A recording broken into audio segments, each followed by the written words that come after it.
Nu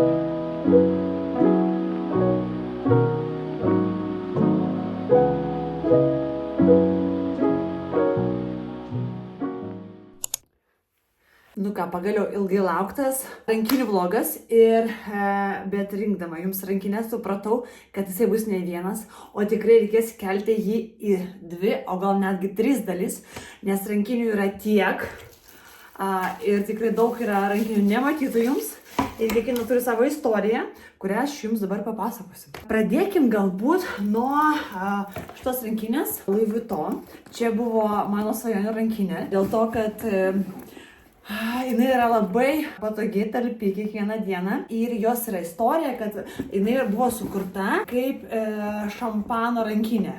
Į šitą rankinę telpa 4 šampano buteliai ir iš principo čia buvo pradžioje kaip šampano krepšys. Mes kartu su vyru jau beveik 15 metų kartu ir po 10 metų nusprendėm susituokti pagaliau ir tą vestuvių progą mūsų kelionė buvo į Stokholmą, nes aš niekad nesu buvusi ir aš savo pasidovanojau šitą rankinę nusipirkau. Jinai man šiek tiek vintažinė tokia. Dabar tos rankinės minusai. Minusai yra tas, nežinau, galbūt ir kažkam pliusas, kad čia yra oda.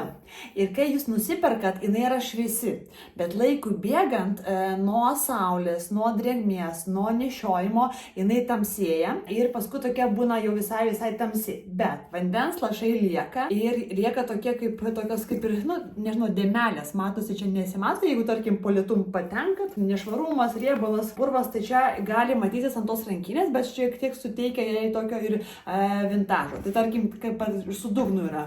Pas mane buvo čia vanduo prasipylęs, man atrodo, ar buvau pastačius ant vandens, tai pažiūrėkit, dugnas nuo vandens yra jau toks. Bet aš kaip sakau, čia irgi galbūt prieki matosi. Jeigu jums tas netrukdo, tai viskas gerai. Jeigu jūs mėgstate tokį precizišką švarą ir jums patinka, kad viskas būtų naujai ir gražiai, tai tuomet toks dalykas ne visai jums tiks ir reikia atkreipti dėmesį, kai jūs perkat Louis Vuitton rankinės, kad būtent čia yra ta kanva medžiaga, jai niekas nesitinka, jinai yra neužmušama, o čia šviesi yra oda, visose rankinėse tai jinai tiesiog laikui gali tamsėti ir gali matytis įvairiausias dėmelės. Kitas pirkinys, mano svajonių, Chanel modeliukas šitas, klasika, universalų, labai norėjau jo, tik nenorėjau juodos spalvos, nes man atrodė, kad juoda tikrai gan populiari spalva ir labai daug merginų, moterų turi būtent juodos spalvos, nors man juoda yra be galo graži. Tikriausiai, jeigu aš neturėčiau kitų juodų rankinių, tai rinkčiausi šitą būtent juodą, bet kadangi turėjau jau juodų, tai labai norėjau būtent kaviar odos, kadangi kaviar yra tokia neminkšta, o grublėta, kadangi aš norėjau ją nešioti kiekvieną dieną, tas universalus dydis, ir kad man nebūtų gaila, nes kartais, kai yra minkšta oda, aišku, man gaila kiekvieną dieną ją nešioti, tai to pasikojo, jinai guli spintoj ir tiesiog tu savo tos pinigus konservuoji. O mes perkam rankinę tam, kad tarnautų. Šios rankinės istorija yra tokia, kad ją man padėjo nusipirkti Edita, mano mylimiausia, tai linkėjimai tau, Edita. Tai esminis dalykas toks, kad aš sakiau, Edita, noriu tokios rankinės, bet noriu juodos. Ir jinai man ilgai ieškojo tos spalvos, nes jie neišleidžia kiekvieną sezoną tą pačią spalvą. Kiekvieną sezoną būna kitos vis spalvos. Ir jinai man atsiunčia, žiūrėk, yra 2 rankinės tobulas ir viena iš jų buvo šita tobulai pilka. Ta diena, kai man nuhakino Instagramą. Čia hakeriai nuhakina, kad ten pradeda išpirkos prašyti. Žodžiu, man tiek daug streso ir man Edita parašo, kad Irina, žiūrėk, yra tokia rankinė, ar nori? Ir aišku, aš sakau, taip, Edita, noriu, nepaisant to, kad man yra prašiausia diena, nepaisant to, kad šitą rankinę kainuoja belenkiek, jinai tikrai irgi liks mano spintoje, nes ta tobula pilka spalva tinka absoliučiai visur ir visada, ir žiemą, ir vasarą, ir labai universali yra, nėra super talpi, nėra, kad čia labai daug telpa, bet tobulai nešiojusi. Tikrai, nesaugau, nešioju, kad man jinai tarnautų. Kita rankinė, tai yra Bottegos klačas. Tai irgi, būtent turėjau juodą, kas su juo puikiai labai gerai nešiojasi, labai gražiai man tarnavo, bet supratau, kad juoda nėra labai įdomi, nors tikrai labai graži spalva.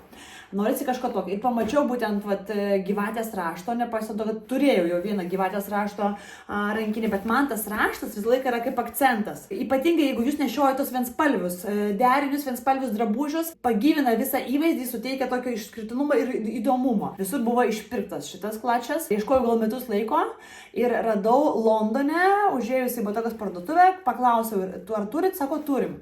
Ir nepaisant to, kad aš permokėjau už jį, nes Londone, aišku, viskas yra brangiau brangiau nesvarai, tai aš sumokėjau daugiau už jį, bet aš labai norėjau šitas klačio, tai čia buvo 5 minučių pirkinys, užbėgu į botegą, turim, duokit viskas, ačiū, viso gero. Tai buvo taip, tai buvo greičiausia tikriausiai išleistas mano beveik 4000 eurų, bet jisai yra labai talpus, jį galima imti kelionėm, jisai, tarkim, lagaminė neužima daug vietos iš viso, tai taip gali susispausti, jisai tinka ir dienai, ir vakarui, be galo mėgstu šitą Bottegos klačią, irgi visai liks mano spintoje, nes jisai yra tikrai kaip įvaizdžio akcentas ir lengva įderinti ir žiemą, ir vasarą. Kitas pirkinys, tai mano irgi išsvajotas Balenciaga Rodeo. Tai čia yra tokia, sakyčiau, irgi klasika, tai yra tokia moderni keli, kuri yra tokia minkštesnė, universalesnė. Kai tik atsirado, ją neįmanoma buvo nusipirkti. Užsakiau mados linijoje, irgi mados linija yra buvusi mados linija, dabar Nudas. Turi tikrai tokių ekskluzivinių dalykų, ką negalima rasti kitur. Aišku, dabar jau jų yra. Tai čia aš, kaip sakau, tokia redaktoriaus rankinė. Klasika, modernu, šiuolaikiška, patogu, irgi lengvutė, mažai vietos užimas, galima susispausti. Tobula rankinė. Tikrai labai man pasiteisino 120%. Ją labai mėgstu, ją nešioju, tokia juoda klasikinė rankinė su auksinė furnitūra. Kita rankinė Hermes Victoria Beck. Irgi labai nepopuliari. Kas man patinka, nėra jokių logotipų, kas žino, tas žino, medžiojau ją gal metus laiko, nes apskritai Hermesą nusipirkti yra misija neįmanoma šiais laikais, arba turi labai pasisekti, arba turi išleisti labai daug pinigų. Irgi nusinčiau Editai, sakau, Edita, žiūrėk kokią rankinę, gal žinai, kas čia per modelis, kaip čia gauti, Edita sako, iš vis pirmą kartą matau. Tai va, jinai nėra labai populiari, bet kai aš jau ją užsimaniau prieš 2 metus, dar šita forma nebuvo super madinga, tik tais dabar jinai super madinga ir visi jau darau. Magda Butrim, Jack Muse dabar, visi išleidžia iš tos formos rankinės, tai man pavyko ją gauti per atostogos su vaikais Kanuose, ten Hermes parduotuvė tikrai yra mano, galbūt sakau, toks taškas atostogų, kadangi važiuojam ten gan dažnai, vasarą porą kartų net, ir kažkaip pasisekė, mes buvom su vičiuku, su vežimuku, per pietų miegą, atėjom tiesiog iš pliažo, buvo labai faina konsultantė ir kažkaip galbūt aš jai patikau ir aš sakau, ar turit, sako, turim, ir išnešė man būtent šitos šviesios spalvos, kas ir gerai, nes tamsių aš turiu ir gal tamsinai man būtų neįdomi, o dabar tokia šviesi spalva, kurią lengva derinti, aš ir žiemą ir vasarą irgi nešioju, labai talpi, labai patvari oda, visur yra apsaugos, labai kokybiška, mačiau, kad tokia yra ir graži ruda, šokoladinė, kokybė yra, nežinau, geriausia iš geriausių, tiek odos, tiek ir viduj, pažiūrėkit viduj, kaip gražiai padaryta viskas. Tikrai aukščiausias kokybės prasiuvimai visi. Ir čia pliusas, kad irgi galima visko prisikabinti, ir arkliukų, ir apvynioti, ją padekoruoti. Tikrai tobula rankinė, kiekvieną dieną, tampimų, nešiojimui, ir pliažą aš su ją einu, ir į miestą. Kitas pirkinys, tai buvo irgi tuose pačiuose Kanuose, irgi tą pačią vasarą, per tą pačią kelionę, aš nusipirkau 2 rankinės, tai čia iš vyrų kolekcijos yra Yves Saint Laurent, čia aš kaip sakau ekskliuzyvas visiškas, ir čia aš kaip sakau toks eksponatas kolekcijai, toks snackboxas, ir čia yra vyrų kolekcijos, yra rudas toks, man atrodo, ir vat juodas. Čia kaip įvaizdžio akcentas, ir jinai nėra patogi, aišku, yra, aišku, talpi, bet nėra nei funkcionali, nei kas, bet aš sakau, čia man kaip rankinių visiškam mylėtojui, tarp kitko rankinės aš dievinu jau nuo mažens, aš net į mokyklą vaikščiodavau ne su kuprinė, o su rankinėmis. Tai rankinės buvo nuo vaikystės mano silpnybė, mano meilė. Tai va, tai šita eksponatas toks, sakau, muziejinis, ekskliuzyvinis, jos kaina nėra didelė, 1,450, man atrodo, kažkas tokio, bet kaip įvaizdžio akcentas visą laiką yra gerai, ir kiek aš ją be paimčiau, kur visą laiką mes susilaukia labai daug dėmesio, visą laiką ją pageria, visą laiką ją atkreipia ją dėmesį, tai čia būtent tas dalykas, kuris suteiks irgi įvaizdžių tokio unikalumą ir ekskliuziviškumą. Kita rankinė, kurią aš irgi labai ilgai svarsčiau, visų pirma rekomendavau visom savo klientėm ją, o tik tais paskui, kai pamačiau, kaip jinai organiškai ir kaip jinai gražiai dera visose įvaizdžiuose ir kaip ją labai lengva derinti, nes yra ruda, labai graži spalva oda, prie pilko ir prie mėlyno ir prie juodo, atrodo, ir žiemą ir vasarą, plus aišku yra funkcionalumas, yra 2 rankenos, yra maža ir yra ilga rankena, plus lengvutė, mažytė kelionės metu į lagaminą labai gerai telpa ir paskui galima ją nešioti ir žiemą ir vasarą, žodžiu, tikrai tobulas variantas, jeigu jūs ieškote ir nebijote šito šiek tiek rašto, šiek tiek logotipo, šiek tiek tokio,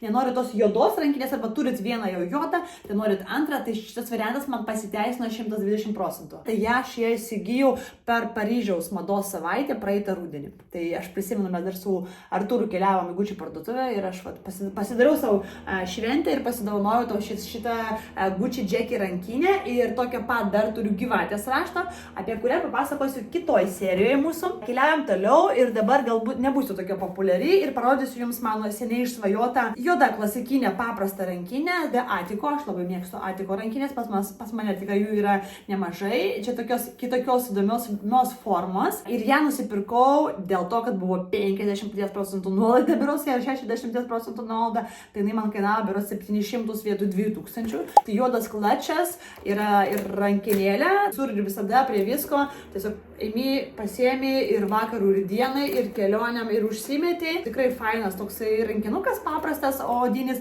tik tai tas užsegimas nėra labai patogus. Tai jeigu jūs kiekvieną dieną ją norėtumėte, tai tikrai nerekomenduoju, nes tokia ir forma gan įdomi, prestižiška, kaip rankinuka tikrai nėra labai patogus, tai ne super rekomenduočiau, bet man jinai irgi patinka. Dar vienas rankinukas, tai yra mano pirmas Chanel rankinukas, kurį irgi tik Editos pagalba pavyko man įsigyti. Edita, sakau, noriu nedidelio, mažo, juodo, su sidabro furnitūra ir neodinio. Ir kažką įdomesnio. Tai žodžiu, tai man Edita gal su manim kiekvienus 3-4 mėnesius man vis siuntė variantus skirtingus. Atsiunčia man šitą, sakau, viskas, šitą imu. Edita sako, Irina, bet jisai neodinis, nevertus tų pinigų, čia medžiaga, čia nesąmonė, sako, nepirk.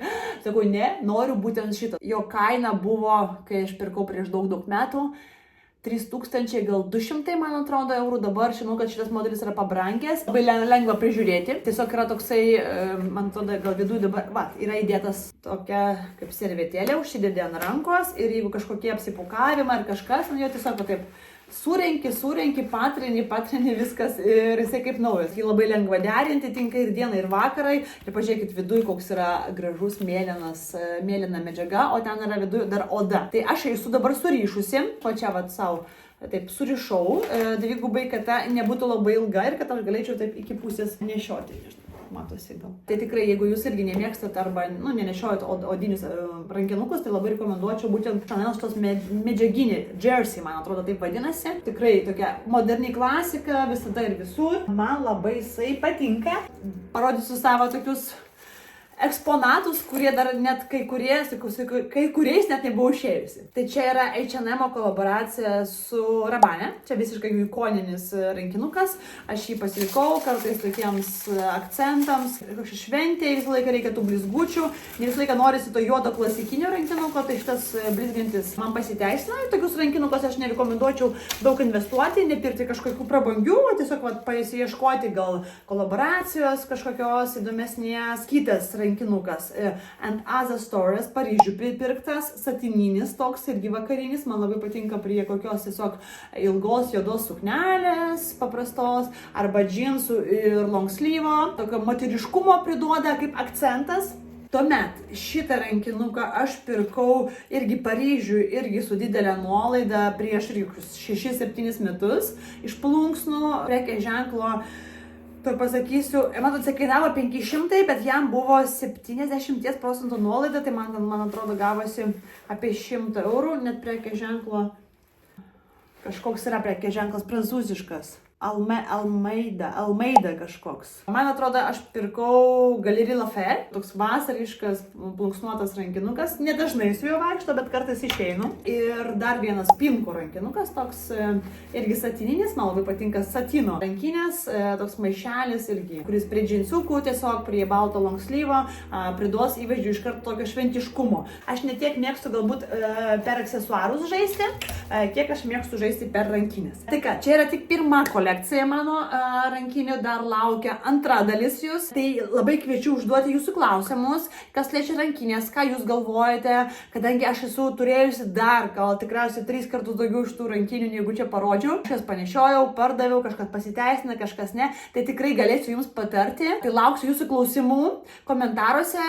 Jeigu jūs planuojate irgi kažką įsigyti, nebūtinai iš šitų kolekcijos mano parodytų rankinių, bet galbūt iš kitų, galėsiu jums padėti, patarti ir atsakyti jūsų klausimus. Tai ačiū labai už jūsų palaikymą, už tai, kad žiūrėjote ir iki kitų kartų.